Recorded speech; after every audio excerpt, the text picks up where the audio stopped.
Sunday. The president signed a Holy Week proclamation, filmed a special presidential video message, and will be hosting a pre-Easter dinner tomorrow night and a White House staff Easter worship service on Thursday. The president and the First Lady are honored to continue the tradition of the White House Easter egg roll, which will take place on the South Lawn next Monday. In other news, President Trump is turning America into a manufacturing superpower again. Yesterday, there was a monumental announcement by NVIDIA, one of the largest companies in the world. This is just the latest example. For the first time ever, chip-making giant NVIDIA will produce AI supercomputers entirely in the United States as part of its pledge to produce $50 billion worth of AI infrastructure in our country over the next 4 years.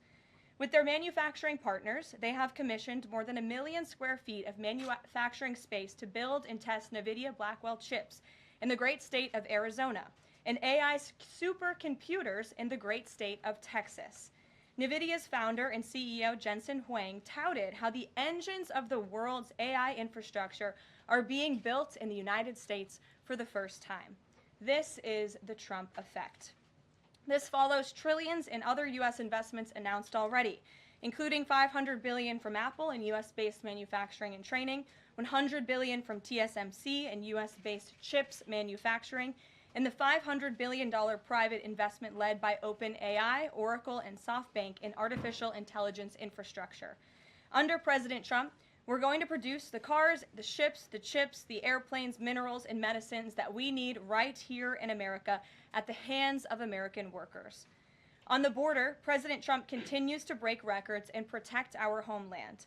According to CBP, Border Patrol apprehensions along the southwest border for the entire month of March 2025 were lower than the first 2 days of March 2024 under Joe Biden. Incredible law enforcement officers are arresting violent illegal aliens from American communities every day. Here are a few examples from the latest ICE report, which I received this morning. ICE Los Angeles arrested a 54-year-old citizen of Mexico convicted of rape by threat, sodomy with a person under 14 years, and kidnapping in San Jose, California. ICE Houston has arrested a 23-year-old citizen of Mexico convicted of predatory criminal sexual assault of a child in Cook County, Illinois. ICE Houston arrested a 64-year-old citizen of Honduras convicted of murder in Los Angeles County, California. ICE Chicago arrested a 49-year-old citizen of Guatemala convicted of assault and arson in Prince Williams, Virginia, not far from here. ICE Denver arrested a 36-year-old citizen of Mexico who is registered as a sex offender and has been convicted of sexual assault of a child in Lake County, Colorado. ICE Baltimore arrested a 50-year-old citizen of China convicted of sex trafficking in Bel Air, Maryland. And ICE Boston arrested a 46-year-old citizen of Jamaica convicted of 3 counts of rape of a child and 2 counts of indecent assault and battery of a child under 14 in Boston, Massachusetts. President Trump and our administration will not rest until every single violent illegal alien is removed from our country.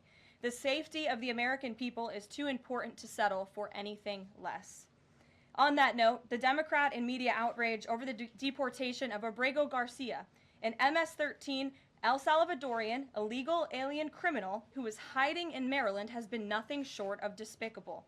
Based on the sensationalism of many of the people in this room, you would think we deported a candidate for Father of the Year. That's because, unfortunately, many in this country care more about this quote-unquote Maryland father, a legal alien MS-13 gang member, than a Maryland mother and an American citizen who was brutally murdered at the hands of a different illegal alien. Of course, I am referring to Rachel Morin. And if you didn't see, yesterday, a Maryland jury found illegal alien Victor Antonio Martinez Hernandez guilty of murdering Rachel Morin in August of 2023. She was a 37-year-old mother of 5 who was jogging in an otherwise safe community northeast of Baltimore when this monster ambushed, strangled, and beat her to death before stuffing her brutalized body in a tunnel drain. The Morin family finally got justice yesterday, but they will never get Rachel back. Our hearts go out to Rachel's family, her 5 children, and her mother, Patty, who has suffered the unimaginable loss of her daughter.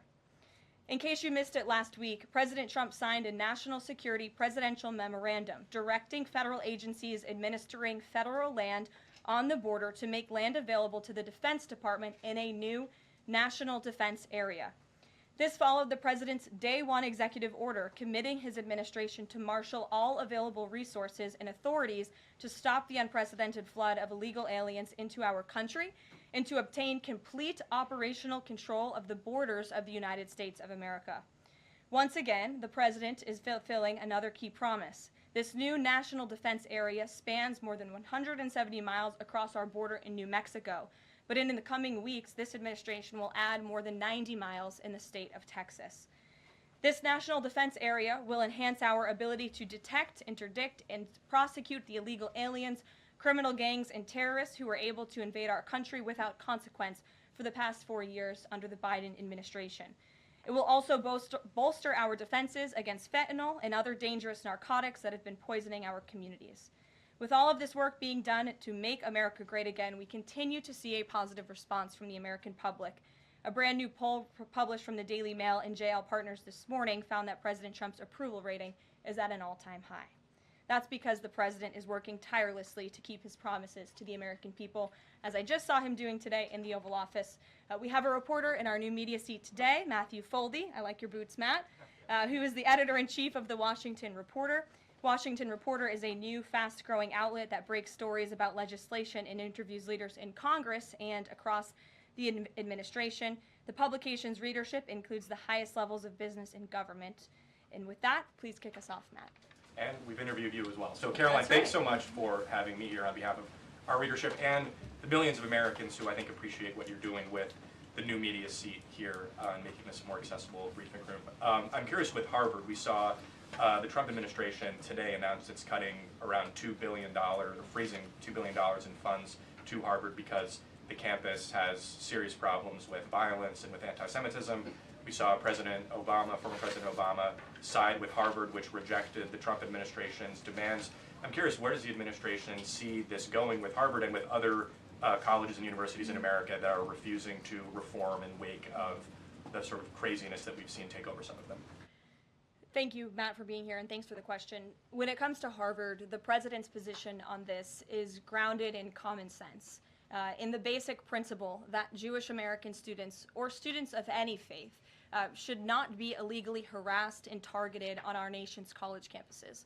And we unfortunately saw that illegal discrimination take place on the campus of Harvard. There are countless examples to prove it, particularly with the stunning confession by then Harvard President Claudine Gay, who said that bullying and harassment depended on the context. The president at that time made it clear to the American public he was not going to tolerate illegal harassment and anti-Semitism taking place in violations of federal law. So the president made it clear to Harvard, follow federal law, no longer break Title VI, which was passed by Congress to ensure no student can be discriminated against on the basis of race, and you will receive federal funding. Unfortunately, Harvard has not taken the president or the administration's demands seriously. All the president is asking, don't break federal law, and then you can have your federal funding. I think the president is also begging a good question. More than $2 billion out the door to Harvard when they have a more than $50 billion endowment. Why are the American taxpayers subsidizing a university that has billions of dollars in the bank already? And we certainly should not be funding a place where such grave anti-Semitism exists. And I'm curious, you had just mentioned Rachel Warren, and I'm a Maryland man, and I think most Marylanders appreciate what you were saying today. We've seen that Chris Van Hollen, who was Rachel Warren's senator, basically threatening to fly to El Salvador to press for the release of someone who was in America illegally. And not as much sort of from him about Rachel Warren's horrific murder and the verdict that was, I think, rightly reached yesterday.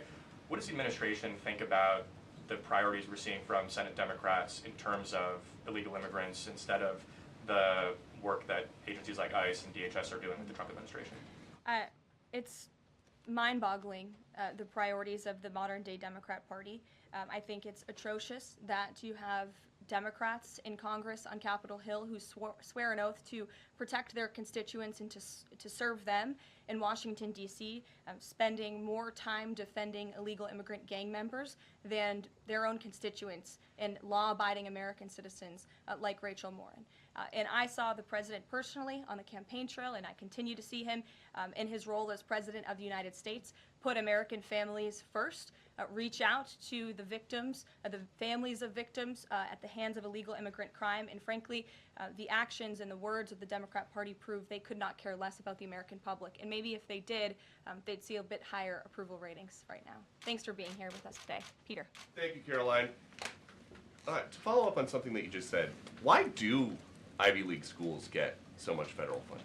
It's a very good question, and it's a question the president has obviously raised in his discussions and negotiations with not just Harvard, but also Columbia and many other Ivy League institutions. We have the Anti-Semitism Task Force, which the president promised and delivered on. The Anti-Semitism Task Force is across the government, representatives from various federal agencies who meet on a weekly basis to discuss the question that you just raised. And I think a lot of Americans are wondering why their tax dollars are going to these universities when they are not only indoctrinating our nation's students, but also allowing such egregious illegal behavior to occur.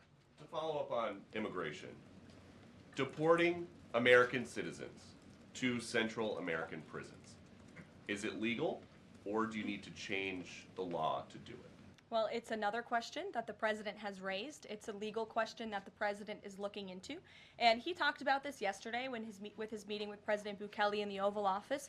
He would only consider this, if legal, for Americans who are the most violent, egregious, repeat offenders of crime who nobody in this room wants living in their communities. And then there's this CHNV thing. President Biden let more than 530,000 people from Cuba, Haiti, Nicaragua, Venezuela into the U.S. with this CHNV program. He did it with the stroke of a pen. And now a judge will not let President Trump undo it with the stroke of a pen. So are you guys going to give all 530,000 plus people individual deportation hearings, or are you just going to try to deport them? I spoke to White House counsel's office about this morning because obviously another rogue district court judge is trying to block the administration's mass deportation efforts with this latest injunction. We will fight this in the court of law, and we will ensure that every individual who illegally entered our country and was really taken advantage of by the previous administration because they abused the parole system in this country to fast track legal status, as they said, for these illegal immigrants. And they completely abused our legal system. Many of these paroled individuals were then given temporary protective status, which the intention of that TPS was only supposed to be used in times of war or storm or destruction in the home countries of these migrants. It was completely abused. These migrants came here for economic reasons, and they illegally entered our country, and the president is not going to tolerate that. And so we will continue to focus on deporting as many individuals as we can. Jennifer. One on tariffs and one on Russia. Can you give us any sort of an update on which deals are in hand or are close? Which countries are reaching a deal on tariffs? And then on Russia, can you give us an update on what the agreement was with Russia? The president yesterday said that he thinks we'll be seeing some very good deals very soon. Can you talk a little bit about what Russia agreed to? Sure. I don't want to get ahead of our United States Trade Ambassador and Secretary of Commerce, the Secretary of Treasury, all the great individuals who are working incredibly hard to cut these good trade deals. And the president's deeply involved in this as well. He has made it clear to his trade team he wants to personally sign off on all of these deals too. And so I don't want to get ahead of them on announcements. But obviously, as you've heard from numerous administration officials, there have been many talks with countries. We've had more than 15 deals, pieces of paper put on the table, proposals that are actively being considered. And as we've said consistently, more than 75 countries have reached out. So there's a lot of work to do. We very much understand that, but we do believe that we can announce some deals very soon. And then on Russia, can you say, did Russia agree to anything with Special Envoy Steve Witkoff? I don't want to get ahead of those negotiations as well. What I can tell you is that they were a productive conversation was had. As the presidential envoy Steve Witkoff said last night, he believes that Russia wants to end this war, and the president believes that as well. There is incentive for Russia to end this war, and perhaps that could be economic partnerships with the United States, but we need to see a ceasefire first, and the president and the presidential envoy Witkoff made that very clear to the Russians. Gabe. Thank you, Caroline. And Yeah. I also want to thank your press office for releasing that information that you cited up there regarding the ICE arrests over the last couple of days. And I have them right here, but what I might ask is, why not release the same information for those who were deported to El Salvador? Well, first of all, the information was released by the Department of Homeland Security. The individuals on the flights to El Salvador are foreign terrorists, and those are counterterrorism operations. They are much different than the arrests and final order of removals that you see on a day-to-day basis that law enforcement agents are conducting around the country. That information was not, to that detail, was not released by DHS, though. I just told you the reason. It was a counterterrorism operation, a deportation of foreign terrorists, not illegal criminals who have been convicted of heinous crimes living in our American communities. It's two different things. Foreign terrorist, illegal immigrant criminal, two different things, two different definitions. You should look them up. Christian, go ahead. Yeah, thanks, Caroline. Does the president support raising the corporate tax rate to pay for all these other tax cuts he wants to see move through Congress? Look, I've seen this idea proposed. I've heard this idea discussed, but I don't believe the president has made a determination on whether he supports it or not. And then secondly, do you have any information on the status of Eden Alexander? Hamas says they lost contact with the unit guarding him following an Israeli airstrike earlier today. I don't have updates. I have not seen that report, but I can certainly check in with our National Security Council. I have spoken to the president about Eden Alexander, and he's made it very clear to our national security team that finding him is a priority, but unfortunately I don't have any updates to share. But it's a very important matter, and certainly we can check in. Sure. Hi. How Hi. concerned is the president that a federal judge could hold a Trump administration official in contempt of court for defying deportation orders? We are complying with all court orders. So I see what you're trying to do there with that question, but we're very confident that every action taken by this administration is within the confines of the law, and we continue to comply with the court's orders. And you have seen that, and the president made that clear yesterday in the Oval Office with President Bukele. Sure. Thanks, Caroline. Could you, just going back to El Salvador, could you just explain to us a little bit more about the legal basis on which you may be able to send US citizens to prison there? I know you said President Trump is looking at it, but can you explain to us a little bit more about how that might be possible? We're looking at it, and when I have more for you to share, I certainly will. Sure.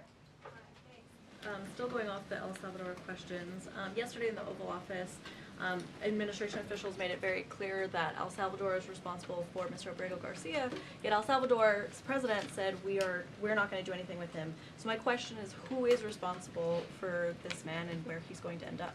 Well, no. First of all, President Bukele said that he is not going to smuggle a foreign terrorist back into the United States of America, as many in this room in the Democrat Party seemingly want him to do.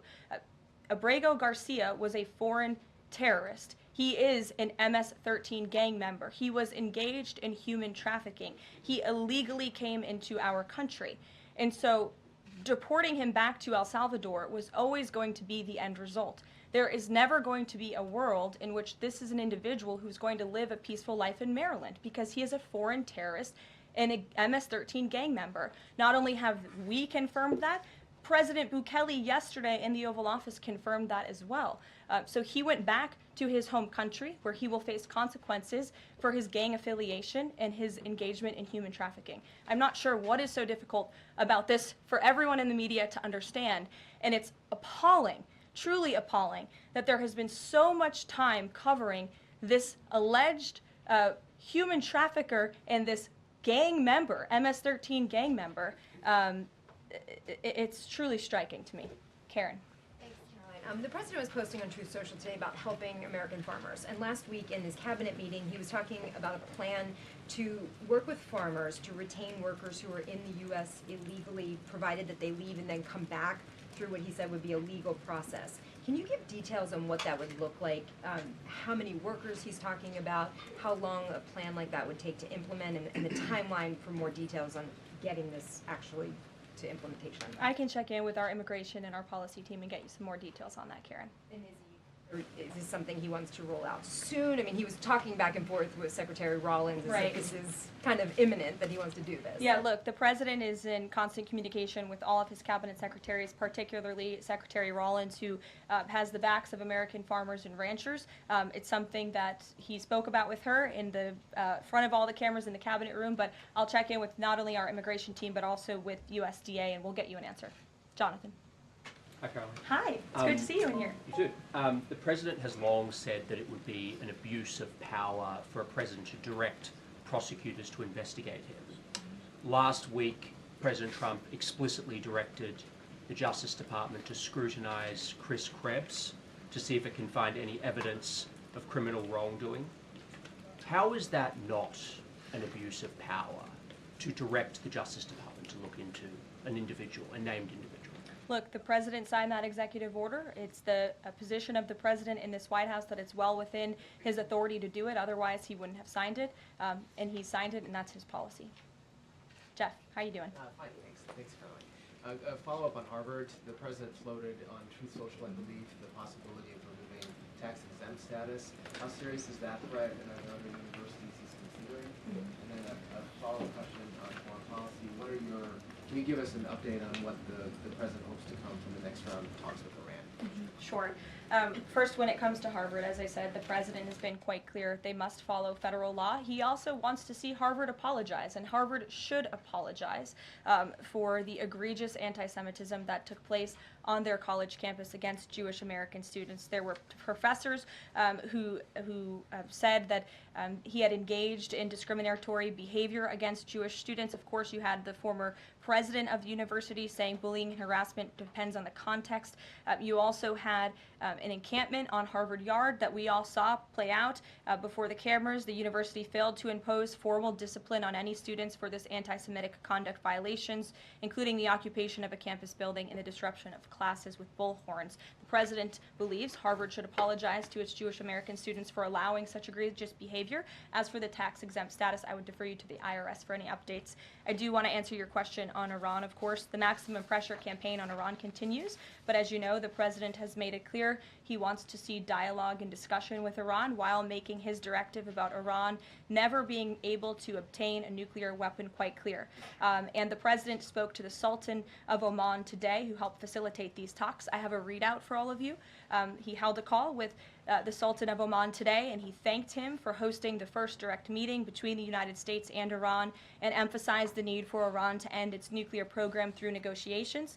The two leaders also discussed the United States' ongoing operations against the Houthis and emphasized that the Houthis will pay a severe price until they end their attacks on maritime traffic in the Red Sea. As you know, an additional negotiation between Steve Witkoff and Iran's representative has been scheduled for Saturday. And since these are ongoing negotiations, I have nothing more to add on that. Can I come on Iran? Sure. Oh, thank you, Caroline. When you said that the president said that Iran will never have nuclear weapon, is the focus on dismantling the entire nuclear program, or it just restricting enriched uranium or the missile program? The president does not want to see Iran have a nuclear program. He does not want Iran to obtain a nuclear weapon. He's been very clear about this. Shelby. Thanks, Caroline. Shelby, you have a seat today. I know, stole it. Glad to see it. Two quick ones on TikTok. First, is the president expecting to extend the TikTok ban that's now June 19th if China doesn't come to the table in time? Well, June 19th is a long ways away, obviously. I think it's 2 months away. 2 months is a long time in the Trump administration, as you have all seen. We work at Trump speed around here. We get a lot done, so definitely don't want to get ahead. The vice president continues to lead these negotiations and talks. The president's involved, and they're ongoing. And then the president previously said he'd consider reducing tariffs on China in order to get a TikTok deal done. Is that option still on the table? Look, the president has made his position on China quite clear, although I do have an additional statement that he just shared with me in the Oval Office. The ball is in China's court. China needs to make a deal with us. We don't have to make a deal with them. There's no difference between China and any other country except they are much larger. And China wants what we have, what every country wants, what we have, the American consumer. Or to put it another way, they need our money. So the president, again, has made it quite clear that he's open to a deal with China, but China needs to make a deal with the United States of America. Sure. On tariffs, Yesterday in the Oval Office. Which outlet are you with? The Canadian Public Broadcaster. Oh, nice to see you. Thank you. Yesterday in the Oval Office, President Trump suggested that there could be some help for automakers. I'm wondering what that looks like. Is it tariff relief on the 25% tariffs that are in place right now, or the new tariffs that are coming up in May on auto parts? And a second on Canada, if I may.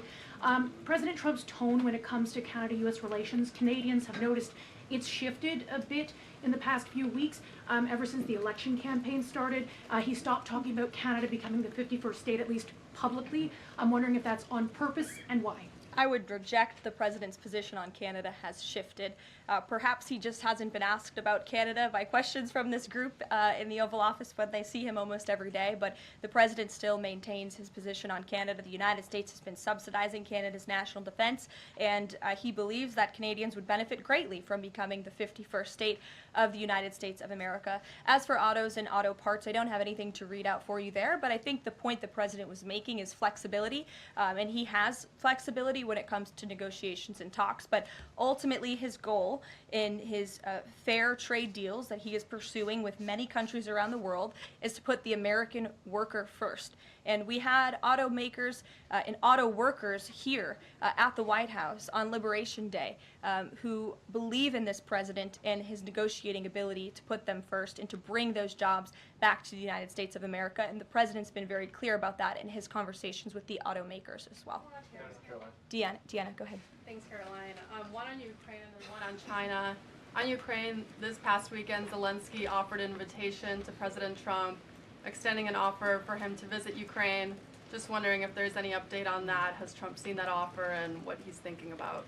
I don't know. Actually, I haven't talked to the president about that, or if he saw Zelensky's offer. I'm sure he did. I haven't spoken to him about it. I can ask him what he thinks. I certainly don't have any plans to share on a potential trip to Ukraine, though. And then on China, this last week, Chinese officials were posting videos on, social media sites depicting a Trump, J.D. Vance, Elon Musk, in AI-generated videos working in factories, putting together Nike shoes and iPhones and products like that.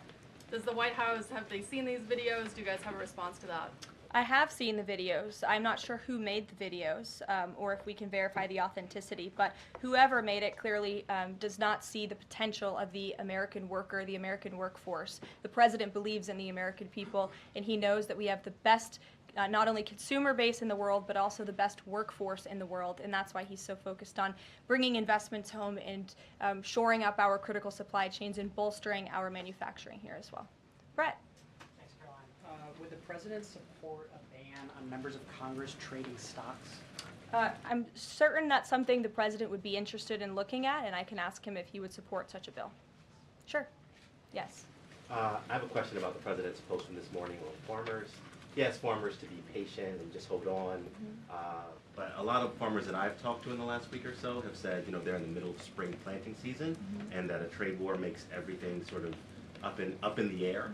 What would his message to them be? And also, is there anything specifically planned to provide relief like in President Trump's last term? Yes, well, relief is being considered. The Secretary of Agriculture, I know, has spoken to the president about that, and again, it's being considered. And as for the president's message to the farmers, he put it out himself. He could speak for himself much better than I can speak for him, and so I would just direct you to the statement he had telling the farmers again and reiterating his support for them and that he has their backs, which he certainly does. Kelly, in the back. Thanks, Caroline. Two questions. The first one, a Georgia man was just arrested over alleged threats to kill Director of National Intelligence Tulsi Gabbard. Reportedly, there is now increased security around the FBI Deputy Director. Can you talk about the level of threats against various administration officials, and then a second one on Biden? I'm sorry to hear that. I had not seen that report. It's very unfortunately, and obviously the White House, the president, and the entire administration condemn any threats of violence against any administration officials or public officials on both sides of the aisle here in Washington, D.C. It shouldn't be tolerated, and we commend the local law enforcement agencies for arresting this individual. Former President Biden, he's set to deliver his first major speech since leaving office tonight. He plans to talk about what I'm told will be Social Security under the current administration, closing of offices, longer wait times. harder for seniors and people with disabilities to access earned benefits, is what Democrats have been saying today. I wanted to get the president's response, or if he plans to respond to this, and comments on what Democrats are calling cuts to Social Security. My first reaction when seeing former President Biden was speaking tonight was, I'm shocked that he is speaking at nighttime. I thought his bedtime was much earlier than his speech tonight. I understand the topic of his speech will be Social Security. Let me make it very clear ahead of former President Biden's remarks. President Trump, is absolutely certain about protecting Social Security benefits for law-abiding, tax-paying American citizens and seniors who have paid into this program. He will always protect that program. He campaigned on it, he protected it in his first term, and he's back again to continue protecting it. On the topic of Social Security, I have some news before I let you all go. Later this afternoon, the president will be signing a presidential memorandum aimed at stopping illegal aliens and other ineligible people from obtaining Social Security Act benefits. The memorandum will direct the administration to ensure ineligible aliens are not receiving funds from the Social Security Act programs. It will expand the Social Security Administration's fraud prosecutor program to at least 50 U.S. attorney offices and establishes a Medicare and Medicaid fraud prosecution program in 15 U.S. attorney offices. The memorandum will also require the Social Security Administration Inspector General to investigate earning reports for individuals aged 100 or older with mismatched Social Security records to combat identity theft. And the memorandum will direct the Social Security Administration to consider whether to reinstate the use of civil monetary penalties against individuals who engage in Social Security fraud, an effort that has been paused for several years. These taxpayer-funded benefits should be only for eligible taxpayers. And President Biden should think about what he did in his last term, which is allow tens of millions of illegal people into our country, many of whom were fraudulently receiving these benefits. So you'll hear from the president on that later, and we will see you later in the East Room. Bye, guys.